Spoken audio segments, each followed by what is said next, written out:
ঢাকা ১০ সংসদীয় আসনের ভোটার হচ্ছেন স্থানীয় সরকার, পল্লী উন্নয়ন ও সমবায় মন্ত্রণালয়ের উপদেষ্টা আসিফ মাহমুদ সজীব ভূঁইয়া।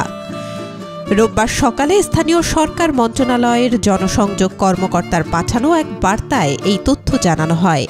বিকেলে ঢাকা ১০ আসনের ধানমন্ডি থানার নির্বাচন কার্যালয়ে গিয়ে ভোটার হওয়ার আবেদন করবেন বৈষম্য বিরোধী ছাত্র আন্দোলনের সাবেক এই সমন্বয়ক।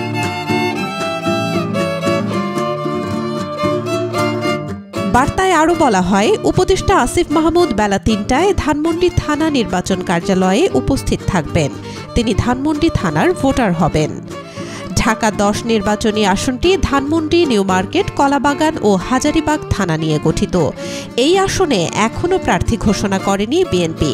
তবে জামায়াতে ইসলামী এই আসনে প্রার্থী ঘোষণা করেছে। জামায়াতের প্রার্থী সুপ্রিম কোর্টের আইনজীবী জসিমউদ্দিন সরকার।